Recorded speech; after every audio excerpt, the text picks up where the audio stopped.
श्रीं ह्रीं सरस्वत्यै नमः।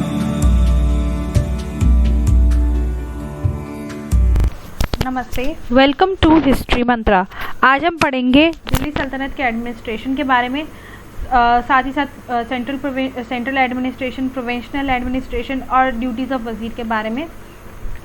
सबसे पहले तो ये जो पूरा क्वेश्चन है दिल्ली सल्तनत के एडमिनिस्ट्रेशन के ऊपर, एक पूरा क्वेश्चन आता है, पूरा लॉन्ग क्वेश्चन आपको देखने को मिलेगा।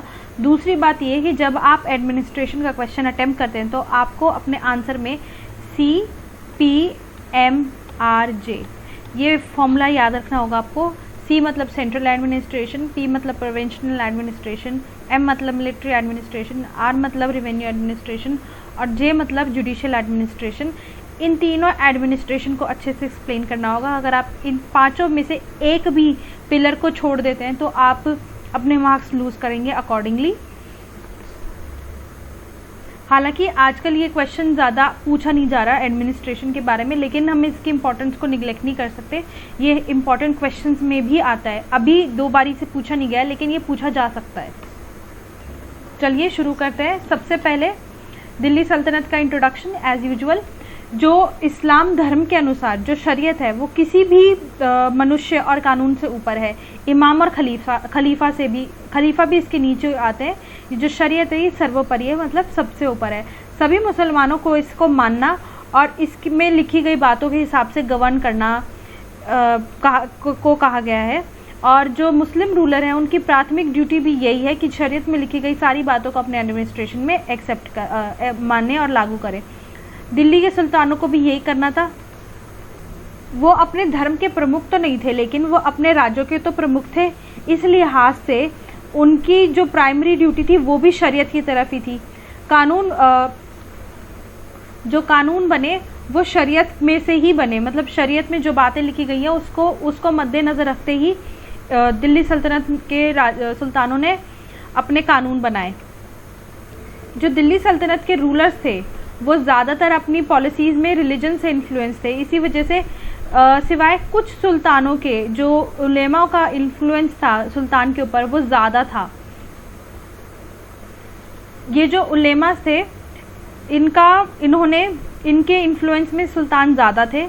जो दिल्ली सल्तनत का रिलीजन था उसे इस्लाम बना दिया था, इस्लामिक रिलीजन का बना दिया था।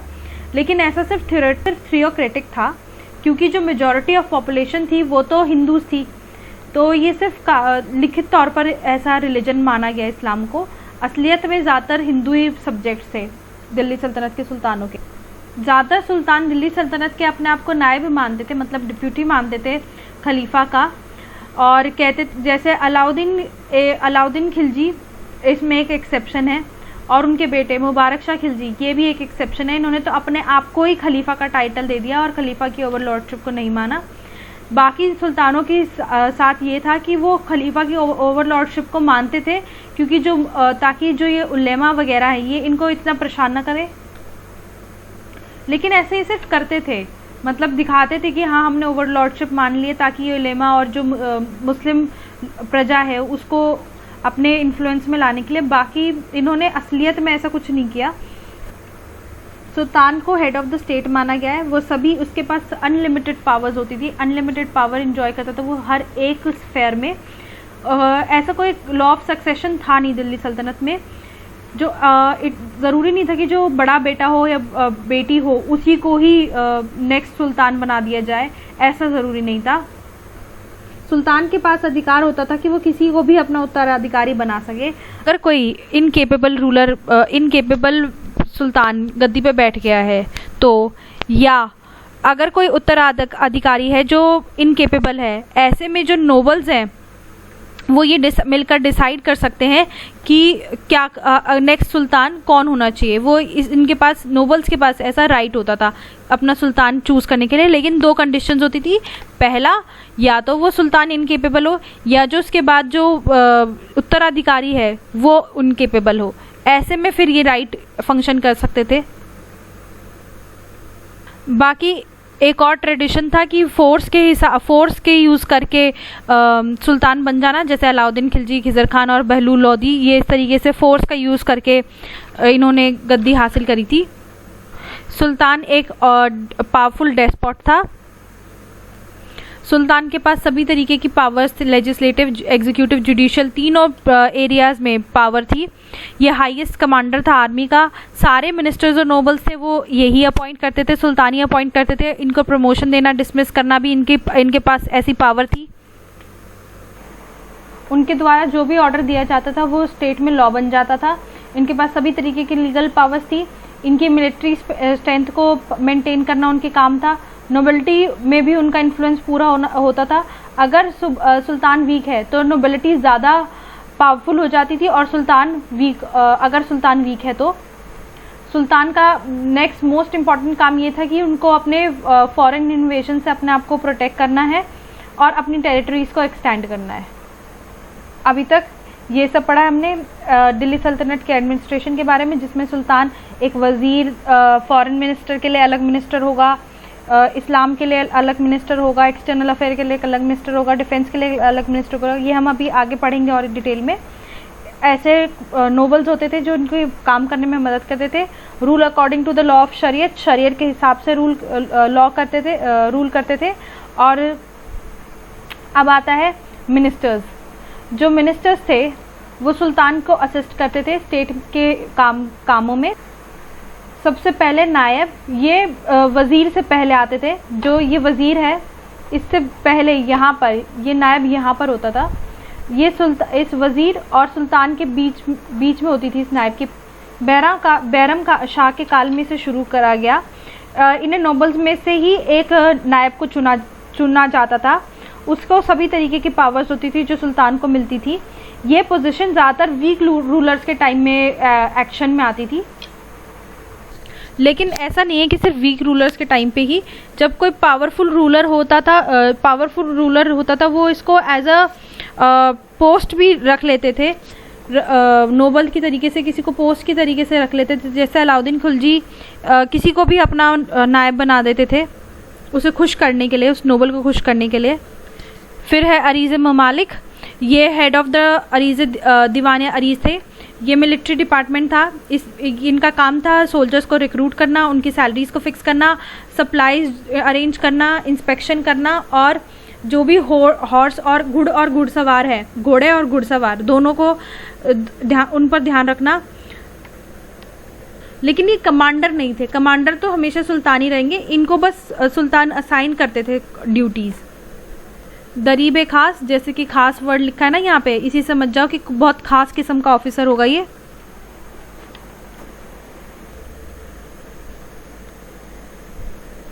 दरीब खास वर्ड से ही समझ जाना चाहिए कि ये बहुत ही खास किस्म का नोबल है।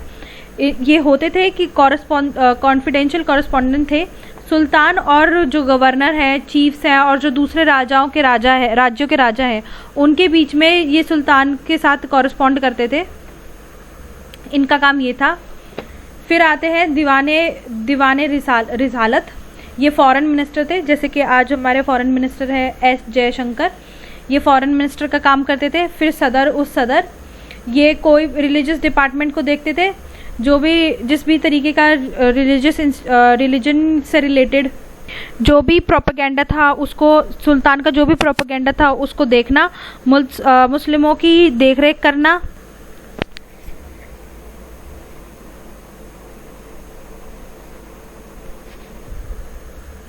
फिर आते हैं काज़ी उल कुज़ात। ये जुडिशियल ऑफिसर थे। ऑब्वियसली ये उलेमा में से ही एक होंगे, और ये चीफ जस्टिस की तरह काम करते थे। इनके पास दोनों ओरिजिनल और एपिलिएट जुडिक्शन देने के राइट्स थे। और कभी कभी सदर और काज़ी उल कुज़ात एक ही बंदा हो जाया करता था। मतलब वो ये वाला काम भी कर रहा है और ये वाला काम भी कर रहा है। फिर बारीद मामलिका, ये इंटेलिजेंस ऑफिसर था दिल्ली सल्तनत में। इसके अलावा और भी डिपार्टमेंट्स थे जो कि अलग अलग टाइम पे अलग अलग सुल्तानों ने अपने रिजीन के टाइम पे चलवाए। जैसे कि दीवाने आमिर खोई, ये एग्रीकल्चर डिपार्टमेंट था। फिर महाल, ये पैलेसेस को की देख रेख करता था, जो महल की देख रेख करते थे ये वो थे। फिर एक था सदर जहानदारी, ये बॉडीगार्ड्स थे उसके क्या कहते हैं सुल्तान के, इनके लिए भी एक अलग वो था। और अलग डिपार्टमेंट था हंटिंग प्रैक्टिसेस जो सुल्तान की करवाते थे, वो एक अलग डिपार्टमेंट था। आमिर ए शिकार ए शाहानी, इस तरीके के मतलब छोटे छोटे और भी जैसे जैसे वक्त चलता बढ़ता गया और डिपार्टमेंट्स एडमिनिस्ट्रेशन में ऐसे बनते गए अलग अलग सुल्तानों द्वारा। फिर आता है most important, second most important, provincial administration.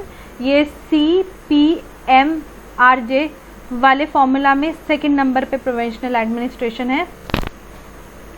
Delhi सल्तनत को प्रोविंसेस में बांटा जाता था, जिन्हें इक्ता, जैसे हमारे यहाँ स्टेट होते हैं ना, ऐसे इनके यहाँ प्रोविंसेस होते थे, इन्हें प्रोविंसेस में बांटा जाता था। दे वर कॉल्ड इक्तास, इन्हें इक्तास कहते थे। ये इक्तास फिक्स्ड नंबर में नहीं होते थे कि इतने ही इक्ता होने चाहिए, ऐसा कोई फिक्स्ड नंबर नहीं था। और ना ही इनके एडमिनिस्ट्रेशन में कोई यूनिफॉर्मिटी थी, मतलब समान एडमिनिस्ट्रेशन नहीं था। जो हेड था इक्ता का, उनको कई कई नामों से बुलाया जाता था, जैसे नायब सुल्तान, इस तरीके के नामों से बुलाया जाता था। जैसा कि मैं आपको हम पहले भी देख चुके हैं कि अलाउद्दीन खिलजी के टाइम में जो इक्तास थे वो दो कैटेगरी में बट गए थे, जो पहले वाले इक्ता थे और वो जो अब दूसरे वाले, वो जो नए नए अलाउद्दीन खिलजी ने अपने अंडर में लिए हैं, उस तरीके के इक्तास। इन दोनों कैटेगरी में कैटेगरी में से जो सबसे ज़्यादा पावरफुल थे वो जो न्यू इक्तास थे वो थे, क्योंकि यहाँ पे रूलर खुद रूल कर रहा था। यहाँ पे अलाउद्दीन खिलजी का रूलर खुद बैठा हुआ था। जो साउथ में जो राज्यों के थे वहाँ पर हिंदू रूलर्स थे, वहाँ हिंदू रूल कर रहे थे। तो होता ये था कि उनसे ट्रिब्यूट ले ली जाती थी सिंपली, और उनको उनके हाल पर छोड़ देते थे कि जैसे आपको रूल करना है, जो भी आपको कानून चलाने हैं वो चला लो, बस ईयरली इनसे ट्रिब्यूट ले लिए जाते थे और इंटरनल अफेयर्स उनके हाल पर छोड़ दिए जाते थे। ये जो मुफ्ती और वली थे, ये अपने अपने इक्ता में एक सुल्तान की पावर की तरह एंजॉय करते थे। जैसे ये बिल्कुल डिस्पोटिक रूलर बन जाते थे सुल्तान की तरह। हालांकि ये पूरे टाइम सेंट्रल गवर्नमेंट की सुपरविजन के अंडर रहते थे और इन्हें ईयरली रिपोर्ट सेंड करनी पड़ती थी, पूरा एक्सपेंडिचर और इनकम बताना पड़ता था अपने सेंट्रल ट्रेजरी में। जो भी ये पार्टिसिपेट कर रहे हैं उसका डिपॉजिट देना पड़ता था। लार्ज आर्मीज मेंटेन करनी पड़ती थी ताकि सुल्तान को जब भी ज़रूरत पड़े ये अपनी आर्मी से उनकी मदद करे। ये खुद से कभी भी वॉर नहीं कर सकते थे बिना सुल्तान की परमिशन के। ये एलिफेंट्स नहीं रख सकते थे, एलिफेंट रखना सिर्फ सुल्तान का हक था। ये सुल्तान की टाइटल अज्यूम नहीं कर सकते थे, ये कॉइन्स मिंट नहीं कर सकते थे, ये अपने नाम पर खुतबा नहीं पढ़ सकते थे। मतलब इन इक्तादारों की जो पावर्स थी उन पर काफ़ी कंट्रोल और चेक्स भी रखा जाता था। और हमने इक्ता पे अभी पूरा एक लेक्चर भी देखा था, तो वो वाली बातें सारी यहाँ लागू होती है। जो इक्तादारी सिस्टम था 13वीं सेंचुरी के एंड तक, पहले तो कोई इक्ता से छोटी कोई एडमिनिस्ट्रेटिव यूनिट थी नहीं, लेकिन 13वीं सेंचुरी के बाद इनको लगा कि हमें एक और छोटी यूनिट की ज़रूरत है, तो इन्होंने शिक्स में इनको इक्तास को डिवाइड कर दिया। इक्ता के बाद जो छोटी यूनिट आती, जो नेक्स्ट प्रोविंशियल एडमिनिस्ट्रेशन में यूनिट आती है वो होती है शिक। इनके जो हेड होते थे वो होते थे शिकदार। पूरा नाम ले तो शिकदार ए शिकधरन, या फिर इसको शॉर्ट में बोले तो शिकदार। और शिक्स के बाद जो नेक्स्ट प्रोविंशियल एडमिनिस्ट्रेशन यूनिट आती थी वो होती थी परगना। इनके हेड होते थे आमिल, मुशर्रिफ, इस तरीके के इनके हेड होते थे। जो मोस्ट इम्पॉर्टेंट यूनिट थी इस पूरे प्रोविंशियल एडमिनिस्ट्रेशन में वो थी परगना। और जो स्मॉलेस्ट यूनिट ऑफ एडमिनिस्ट्रेशन थी वो थी विलेजेस, जिन्हें लोकल हेरिडिटरी ऑफिसर्स थे या पंचायत के ऑफिसर्स थे वो ही एडमिनिस्टर किया करते थे, जिनका नाम होता था चौधरी, पटवारी, खोत मुकद्दम। इस तरीके के जो हेरिडिटरी ऑफिसर्स थे वो ही इन विलेजेस में काम किया करते थे। फिर आता है next financial administration, very important, ये भी एक इम्पॉर्टेंट पिलर है। 5 कैटेगरीज में पूरा टैक्सेस को डिवाइड किया हुआ था। पहले तो उशर, वो लैंड, ये एक तरीके का लैंड टैक्स था जो कि ये देखिए मुस्लिमों से कलेक्ट किए जाने वाला लैंड टैक्स, जो मुस्लिमों से कलेक्ट किया जाता था लैंड टैक्स, उसे उशर कहते थे। ये 10% होता था जब लैंड को नेचुरल रिसोर्सेज से इरिगेट किया जाए तो, और अगर उन्होंने सरकार की मैनमेड इरिगेशन फैसिलिटीज़ यूज़ करी है तो 5% कर देते थे। मतलब 10, जब इन्होंने अपनी नेचुरल रिसोर्सेज से अपने लैंड को इरिगेट किया है, या 5% तब जब इन्होंने मैन मेड इरिगेशन फैसिलिटीज़ को इस्तेमाल किया है। फिर आता है खाराज, ये होता है जो नॉन मुस्लिम से लिया जाता है, ये 1/3 to 1/2 टोटल प्रोड्यूस का होता था। फिर आता है खमस, जो भी युद्ध के बाद सामान जीत लिया जाता था उसका 1/5 हिस्सा, जो भी युद्ध के बाद सामान जीतते थे, वॉर बूटी होती थी, उसका 1/5 हिस्सा, या जो माइंस के द्वारा मिला हो या खजाने कहीं से गड़े खजाने मिल जाए, उसका 1/5 हिस्सा इनको सरकार को देना पड़ता था। इसे कहते हैं खमस।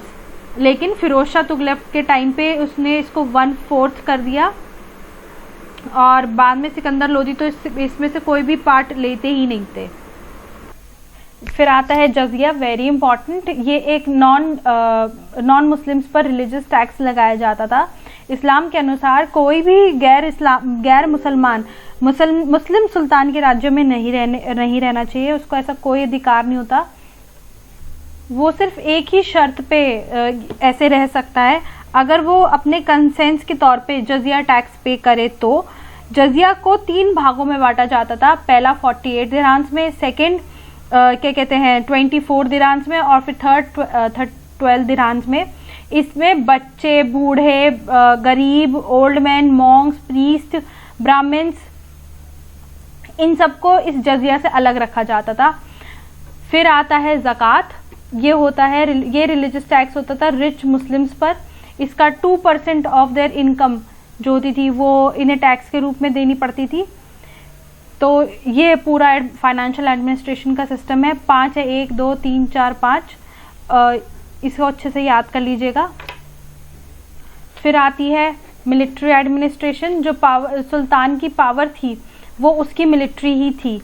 मिलिट्री से ही एक सुल्तान की पावर का डिसाइड होता है। दिल्ली सल्तनत के पीरियड में जो मुस्लिम्स थे और हिंदूज थे उनमें कॉन्टिन्यूसली कॉन्फ्लिक्ट चलता आ रहा था।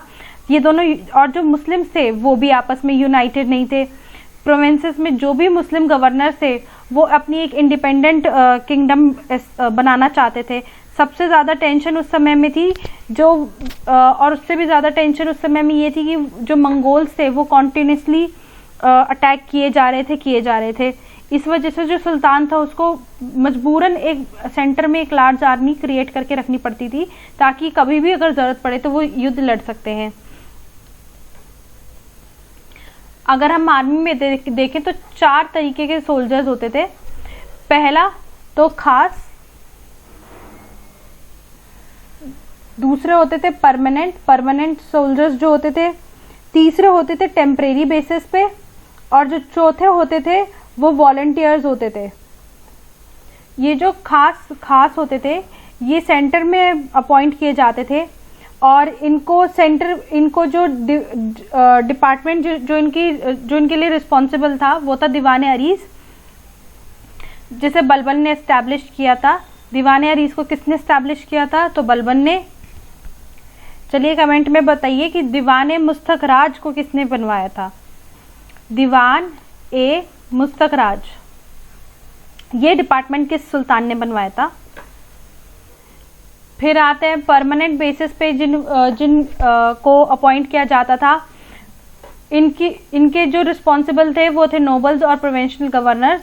इनमें जो नोबल्स को जागीर दी जाती थी उन पे इनको मेंटेन किया जाता था।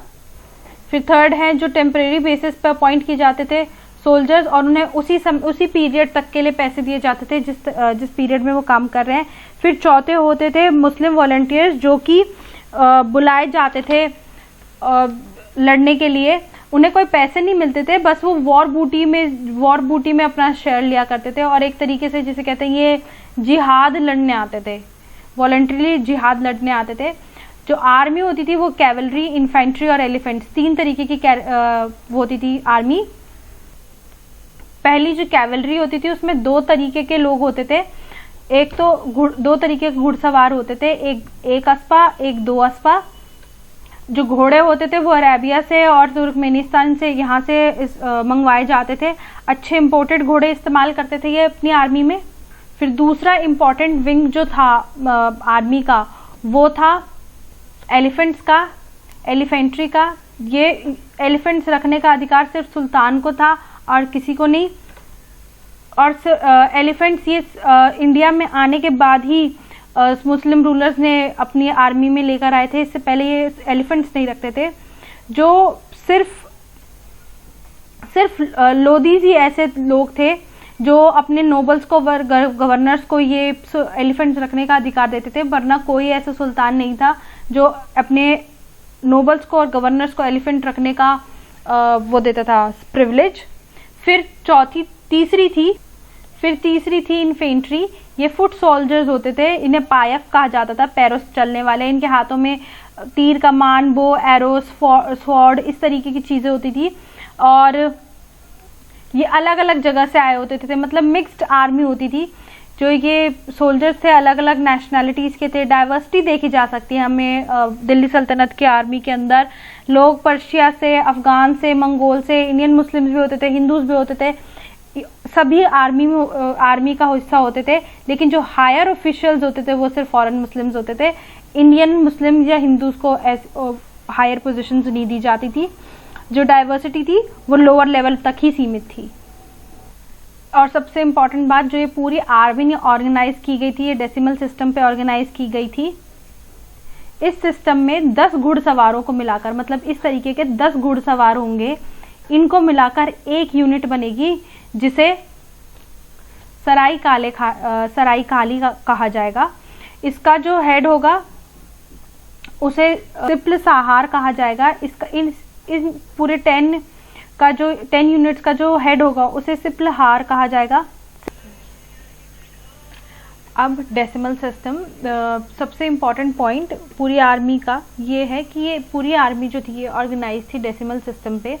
डेसिमल सिस्टम क्या होता है कि इस तरीके के घुड़सवार, ये 10 घुड़सवार मिलकर एक यूनिट बनाते हैं जिसे सराय ए खाली कहा जाता है। सराय खाली, इस सराय ए खाली का जो हेड होता है उसे सिप्ल सलाहार कहते हैं। ठीक है, ये जो ऐसे सिप्ल सहार मिलकर एक और यूनिट 10 यूनिट बनाते हैं। ऐसे सिप्ल सहार मिलकर की एक और यूनिट होती है, मतलब ऐसे सिप्ल सहार मिलकर एक यूनिट बनाते हैं। इसमें 10 सिप्ल सहार होते हैं जिनका जो हेड होता है वो होता है आमिर। फिर जो आमिर होता है इनकी भी एक 10 की यूनिट होती है। मान लीजिए ऐसे 10 आमिर होंगे, उनका जो हेड होगा वो होगा मालिक। आमिर का हेड होगा मालिक। जो आगे फिर जो 10 मालिक होंगे उनका जो हेड होगा वो डायरेक्टली होगा सुल्तान। तो ऐसी चेन चलती आ रही है, पहले सुल्तान होंगे, फिर उनके नीचे 10 मालिक होते हैं, फिर इन मालिकों के नीचे 10 आमिर होते हैं, फिर इन आमिरों के नीचे 10 सिप्ल सहार होते हैं। ऐसी एक यूनिट चलती आ रही है। और सिप्ल सहार के नीचे 10 वो होते हैं, हॉर्समैन होते हैं। ये ऐसे ही पूरा इसको कहते हैं डेसिमल सिस्टम। इसी पे ही मुगल आर्मी बेस्ड थी, दिल्ली सल्तनत की आर्मी बेस्ड थी।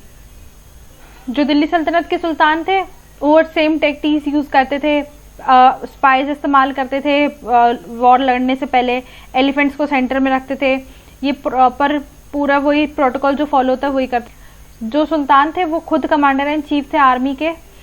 जो स्ट्रेंथ थी आर्मी की वो पर्सनली सुल्तान की कैपेबिलिटी और पर्सनालिटी पे डिपेंडेंट थी। जैसे कि इल्तुतमिश, अलाउद्दीन, गयासुद्दीन तुगलक, मोहम्मद बिन तुगलक, ये केपेबल सुल्तान थे। तो इनके टाइम में जो डिफेंस और आर्मी थी वो बहुत इफेक्टिव थी और बहुत फोर्सफुल थी। लेकिन दिल्ली सल्तनत की जो सबसे बड़ी वीकनेस उस समय की कह लीजिए वो थी लैक ऑफ मॉडर्न आर्टिलरी। इन लोगों को अच्छी आर्टिलरी नहीं आती थी।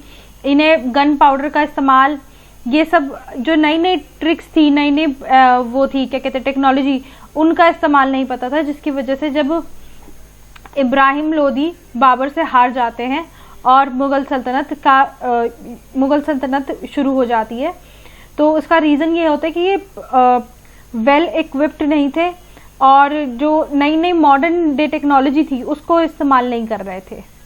फिर आता है जुडिशियल एडमिनिस्ट्रेशन, वेरी इंपॉर्टेंट। जैसा कि हम पहले से ही जानते हैं कि जो सुल्तान था उसके पास जुडिशियल राइट्स भी होते थे। वो अपने कोर्ट को हफ्ते में दो बार खोलते थे।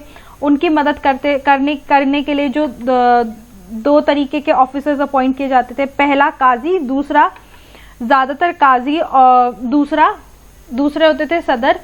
ज़्यादातर होता ये था कि काजी और जो सदर होते थे ये एक ही बंदा होता था। ज़्यादातर दिल्ली सुल्तान के जो सुल्तान थे वो न्यायप्रिय थे। जो ये काजी हैं ये एक रिलीजियस पर्सनालिटी हुआ करते थे और इन्हें इम्पोर्टेंट सिटीज़ में, एम्पायर में जो इम्पोर्टेंट सिटीज़ थी वहाँ पे बिठाया जाता था। ये केसेस भी डिसाइड करते थे विलेज और पंचायत में। कभी कभी जो जुडिशियल सिस्टम था वो टिपिकल मिडीवल एज का जुडिशियल सिस्टम था। ये नहीं कह सकते कि दिल्ली के सुल्तानों के आने से कोई नया सिग्निफिकेंट चेंज आया था, बट हाँ थोड़ी स्ट्रिक्टनेस पहले से ज़्यादा हो गई थी। जो पुलिस डिपार्टमेंट सिस्टम था, कोई ऐसा सेपरेट पुलिस डिपार्टमेंट नहीं बिठाया था दिल्ली सल्तनत के सुल्तानों ने। जो ड्यूटीज़ थी मिलिट्री ऑफिसर्स की वही पुलिस का भी काम कर देते थे। जो सिटी का कोतवाल होता था, जो काम करता था ऐसे पुलिसिंग का, वो भी कोई अलग पुलिस डिपार्टमेंट में नहीं आता था, वो आर्मी का ही बंदा होता था। अब आते हैं वजीर पे। Prime powers and the duties of वजीर। जो वजीर प्राइम मिनिस्टर ऑफ को ही वजीर कहा जाता है। ये फाइनेंस डिपार्टमेंट के हेड होते थे, इन्हें दीवान वजीरत कहा जाता था। ये इनकम और स्टेट की इनकम और एक्सपेंडिचर को ही नहीं देखते थे, लेकिन ये हर डिपार्टमेंट को देखते थे। ये नायब की पोस्ट से नीचे होते थे, लेकिन जब नायब की पोस्ट नहीं होती थी तब ये बिल्कुल सुल्तान के नेक्स्ट बंदे हुआ करते थे। इनकी जो नज़र है वो पूरे एडमिनिस्ट्रेशन पर होती थी। जब सुल्तान की भी तबीयत खराब है या वो बाहर है, देश से बाहर हैं, तो ये सुल्तान का काम करते थे। ये ऑफिसर्स अपॉइंट करते थे, उन्हें ड्यूटीज़ देते थे, ये पेमेंट भी देते थे आर्मी के मेंबर्स को। ये लैंड कलेक्शन को भी सुपरवाइज करते थे, रेवेन्यू कलेक्शंस को भी सुपरवाइज करते थे, रिकॉर्ड्स मेंटेन करते थे इनकम और एक्सपेंडिचर के, डॉक्यूमेंटेड सैलरीज सभी रॉयल सर्वेंट्स की, चैरिटेबल एंडाउंटमेंट्स क्या कहते हैं सुल्तान ने जो भी चैरिटी करी है, वक्फ इनाम जो भी निकाले उन सबका रिकॉर्ड इनके पास होता था। ये कॉइन मिंट्स करवाने में, इंटेलिजेंस डिपार्टमेंट में, रॉयल बिल्डिंग्स में, इन सब से एसोसिएटेड थे। इनका ये सुल्तान के साथ मिलकर डिसीजन मेकिंग करते थे और इनकी जो पोस्ट थी, इनको ज़्यादातर विजडम वाला बंदा, सिंसियरिटी वाला बंदा या लॉयल्टी वाला बंदा कंसिडर किया जाता था। इन्हें इस वजीरत भी कहा जाता था और वकीलत भी कहा जाता था, लेकिन इनकी जो पोजीशन है वो दिल्ली सल्तनत में चेंज होती रही है टाइम टू टाइम। लेकिन जब अफगान रूलर्स आए दिल्ली सल्तनत में, तब इनकी जो पावर थी वो कम्प्लीटली लॉस्ट हो गई थी। जब मुगल रूलर्स आए दोबारा से, तब वजीर की जो पोजीशन है उसने अपनी ट्रू प्रेस्टीज मिली। जैसे कि हम एग्जांपल लें, बाबर के टाइम में हुमायूं के टाइम में, अकबर के टाइम में भी बैरम खान की, इन सब टाइम्स में वजीर की जो पावर थी, जो पोजीशन थी, वो बहुत प्रेस्टीजियस पोजीशन मानी जाती है। इसी के साथ एडमिनिस्ट्रेशन खत्म होता है। Thank you so much for watching. Thank you. आज के लिए इतना ही। Thank you for watching. Please do share, like and subscribe. Thank you.